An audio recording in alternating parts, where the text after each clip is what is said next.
Story 1. Ultimate revenge on my slumlord boss. Brief history. My dad worked for the worst slumlord ever. The pay was phenomenal, and he had his own company card, free apartment, and he ran the show. Most of the guy's rentals were in the crappiest areas, rundown houses, high crime areas. My dad did this for 18 years, and I assisted him quite often. Not only did he do all the maintenance, we also had to do lawn care and snow removal. For 25 properties, some units were single dwelling, but most were 3 to 4 units per property. My dad may have done a little slacking, but not much due to there always being something wrong at a unit. We would have inspections yearly, and anytime there was trash at a unit fixing to be inspected, Chris, the owner, would have us move it to my dad's unit. Eventually, it piled up. Now we could go buy any and everything that was needed for bringing a unit up to code, which honestly never got brought to code. We did the best we could, but Chris only wanted the bare minimum done, so Dad would be forced to hide stuff from inspectors. Anyway, my dad had a heart attack and died right in front of me, but we got him back, and after having a defibrillator and pacemaker, he's great. The owner and my dad were super close, so I told Chris I could take over till my dad got better and could return to work. My dad encouraged this. Then on Father's Day, they installed it, the defibrillator pacemaker. Chris fired and evicted my dad while he was on the operating table because he was so pissed about the trash at Dad's unit, which Chris told him to put there. It was a ton, which took me and a crew a week to clean out, because we had an inspection there in a week. Filled two 40-yarders. So after 18 years, Dad lost his home, his independence, and his job. So, with my dad's urging, I kept the job. For 3 years, I ran the show on my own. I did everything. Layer carpet, repaired electrical, all inspectors. For 3 years, I would secretly buy the tenants whatever they asked for, basically, and they never checked my receipts. Now, you must take into account the way Chris would speak to me and the tenants like we were trash. My house cost more than his, but I believe everyone is equal. You're not above me because you own rentals, and you're a lawyer. Hell, I had 4 kids, one disabled, and still ran things great. Anyway, Chris and I would get into it all the time for the way he treated the tenants and myself. He is a racist and feels superior to women. One week I had 3 inspections in a day. Each inspection had 3 units, so basically 9 units. Our worst, grossest units, so I hired a team to help. We worked nonstop all weekend till 6 a.m. the day of inspection. I even had to build a wall and basement out of cement to seal off all the crap crammed in basement. We passed all inspections. Then he refused to pay me and my crew, saying I lied about hours. Now the owner never goes to properties. Some he bought unseen. These are rundown, dilapidated homes that took forever to get up to code. So when he screamed at me in front of tenants, I finally had enough and quit. I stored all equipment at my place, including some trash from evictions. I have 10 acres in BFE. He told me to bring him all his stuff and all keys, and refused to pay anyone. So I went to my place, loaded my truck, and drove back to his office. He owns the building and leases out the other 20 offices to doctors, dentists, and other lawyers, and is very concerned with never looking bad whatsoever. So I pulled up to the front entrance and dropped truckload number 1 of eviction trash. He tripped out, told me if I'd come get it, he'd pay me and my crew, and I could keep all the maintenance equipment, which totaled roughly 10 grand. It was the ultimate revenge for me. Story 2. Ultimate revenge on my cheating girlfriend and boss. So basically 5 to 6 months ago, my girlfriend cheated on me with my own boss. It was terrible, and soon became the most embarrassing thing of my life. I worked at a supermarket, and with everyone's boring life, it soon became the talk of everything, and really made me struggle mentally. Key things I'll add before I explain why I took revenge on him.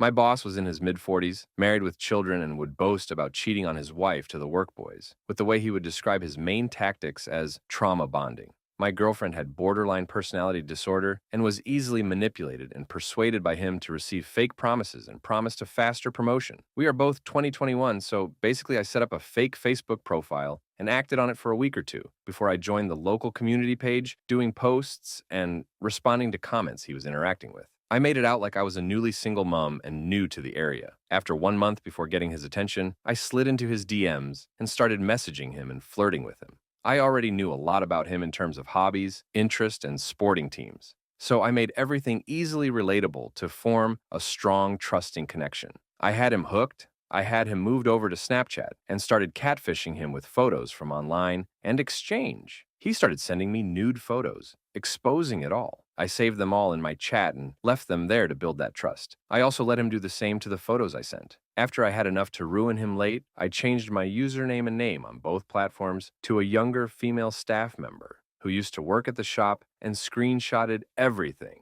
I saved over 20 photos of what he was sending me and lodged a complaint with HR for the company. I even faked a Gmail email to make the user more believable. And when they called me on the phone, I had a female friend take the phone so it sounded very legit. Work for a large company so you have the option not to do it in person. I also sent the screenshots of our messages and sent the nude photos of him cheating and sent them to his wife, his mom, and his sister. I truly wanted to ruin this man. I wasn't done then, so I printed a bunch of posters with "Best Chewbacca impersonation wins $100" with his phone number listed below. I couldn't imagine how many phone calls he would have received. Anyway, to date, I have been told he has been terminated from the job from people inside the shop and that he is also judging off the conversation with his wife on Facebook. She has kicked him out. I do not feel one bit of guilt at all. Maybe I'm psychotic, but nothing can describe the pure hatred I have for that man. As for my ex, she tried to get back with me, but I have left her in the dark, and I'm much happier without her. I won't be seeking any revenge on her. Story 3. I get the ultimate revenge on an identity thief. To set the stage, it was 2005. I was living on my own,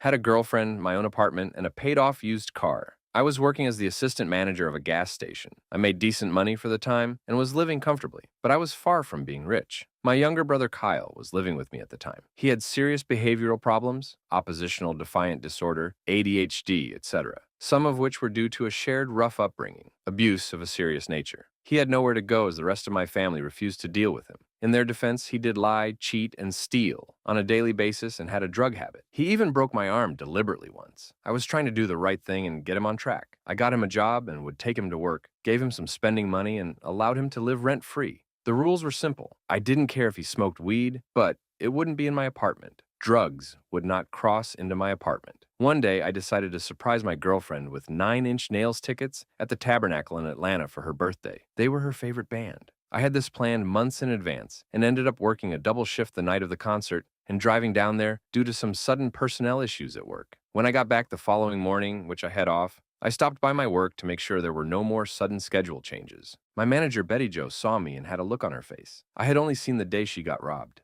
I knew it was bad. She sat me down and explained that Kyle had tried to get a ride to a spot in town that was notorious for selling drugs. Kyle admitted he was trying to sell a significant quantity of weed and coke to a coworker, which could have cost me my job. I got up and peeled out in the parking lot, headed for home, which was literally 40 seconds away. He broke the rules. He knew it was the only way to get immediately removed. It was even in writing because I made him sign a letter stating the rules. So I ejected him from the apartment that day despite his protests. Fast forward 4 months. He would call me occasionally and update me on how he was doing. He said he got a new job making a ton of money. I congratulated him. I was saving money since kicking him out. I didn't pay attention to my balance as I kept a running tally in my head. My girlfriend decided we should go to the beach for the weekend, as I had a rare weekend off. I went to withdraw $300 so we could have a blast. Insufficient funds. I thought there had to be an error, so I tried again. Same error. Went home and checked my bank statement. I was over $9,500 shy of where I should have been. I checked my statements. There were huge cash withdrawals every day, up to the maximum allowed limit day after day after day.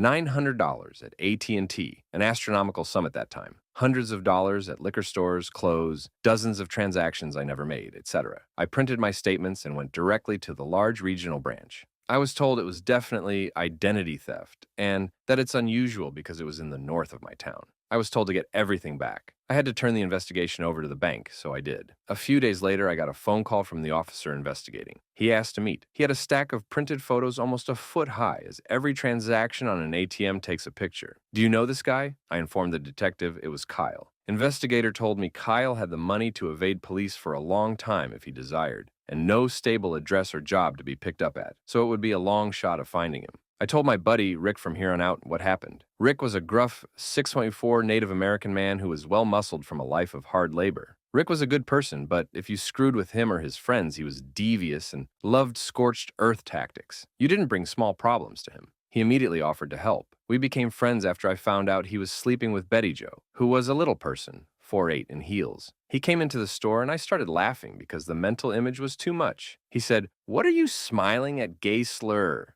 We have been friends ever since. Now, Kyle loved Rick despite the fact that Rick was a massive asshole to him on a regular basis. Kyle wanted his approval desperately. We concocted a plan. He would call Kyle, get him to come over under the guise that I had a falling out with Rick over the way I treated Kyle. Naturally, Kyle ate the story hook, line, and sinker. Kyle gave Rick an address to meet, an abandoned car wash in the north of town. We loaded up his truck and the trap was set. Rick hops out of the truck and tells Kyle to get in. I was lying down in the front seat so he couldn't see me. He opens the door and I put him in a headlock and pull him in. We go back to Rick's place while my brother visibly sweats and even cries at some points. We cooked him dinner and calmly sat down, ate, and then cleaned up. The entire time, Kyle had convinced himself he was about to get murdered in the woods. We gave him a chance to explain himself. Naturally, as was his way, he lied, denied, and swore on everyone living and dead he had nothing to do with it. I grabbed a stack of photos from the investigator and silently slid them across the table. Again, he denied everything. This was a setup.